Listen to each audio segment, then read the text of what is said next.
Are you lacking self-confidence? Do you believe in yourself? We're going to talk about that next. Hello, everybody. My name's John Dornoff, and we're here at a dawn of a better life for you, your business, and your career. We talk about things that are going to help you build your life and build your career and build that business. Today, we're talking about one of the things that could have the biggest impact on you, and that is your self-confidence. How confident are you in you as a person, in your abilities, in your everyday life? Are you confident, or do you lack that self-confidence that you so desperately need? I have to tell you, for a big part of my life, I had very little self-confidence. Not only was I quiet and shy by nature, but I just didn't have the confidence in myself that I could achieve things. I could probably go back to my father and both my parents, that my father was not very confident at times, and he really did not instill much confidence in me, over the years. Then, of course, you get into school, and, of course, if you want any way to lose self-confidence, is some the way that you get treated in school.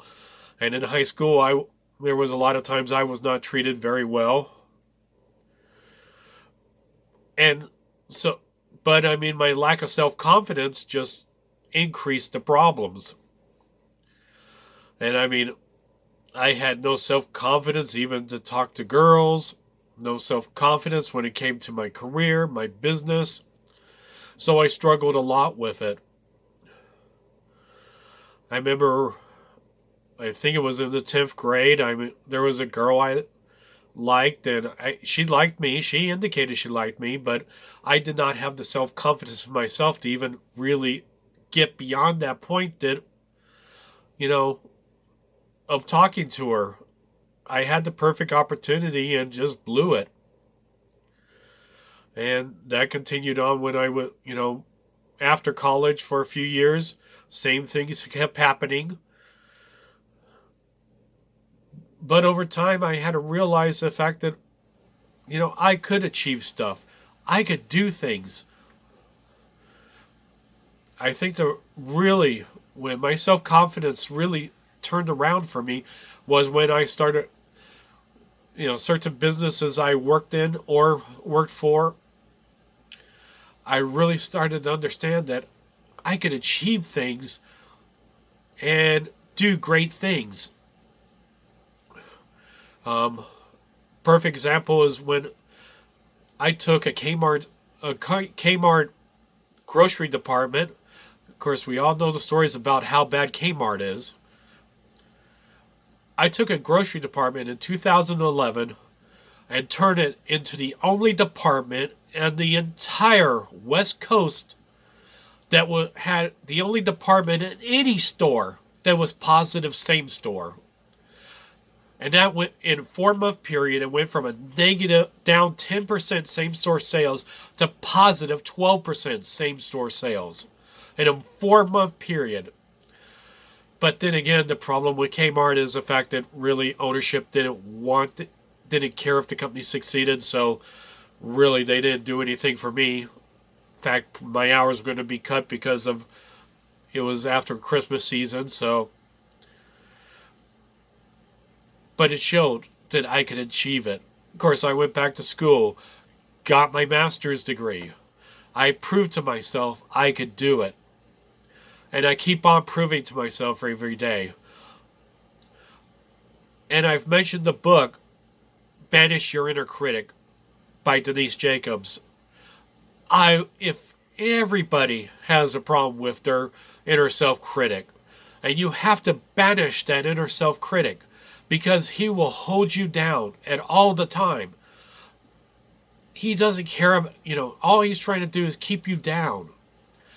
And the inner self-critic is bad enough, but then again, you have the outer self-critics. And you need to either kick them to the curb or, just get them out of your life. I've talked about in previous videos, you have to keep poisonous people out of your life. And those outer critics are just as bad.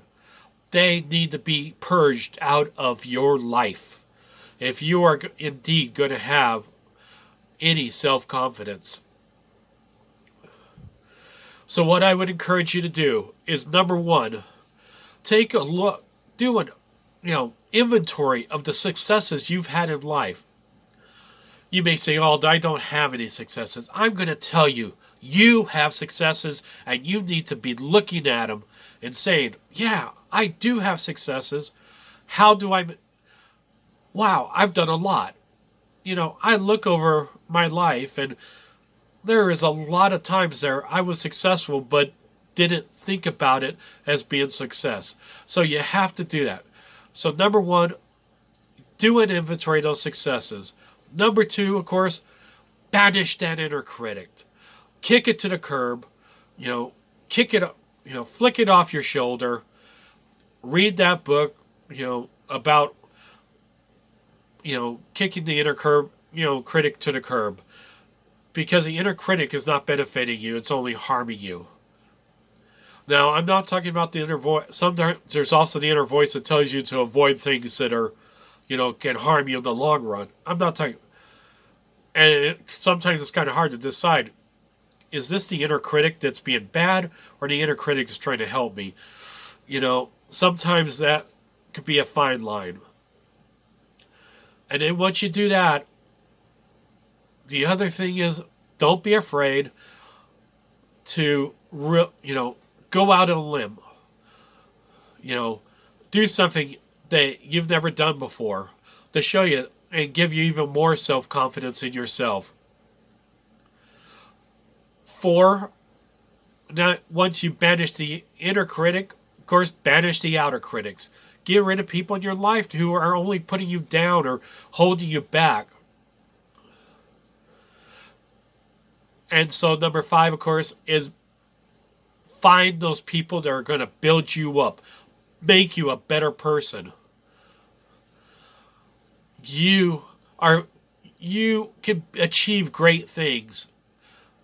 I know I never thought I could achieve some of the things I've done in my life because, of course, I had no self-confidence. But once I got the self-confidence, I've accomplished a lot in my life. And you can too. It's up to you, though, to make a decision that you're going to do it. So those are 5 things you can do. So, do an inventory of what, do that inventory and see what you've accomplished in your life. We post 3 times a week. On Mondays, we work on personal growth. On Wednesdays, we work on career growth. And on Fridays, we work on business growth. So watch the videos, and we'll see you next time.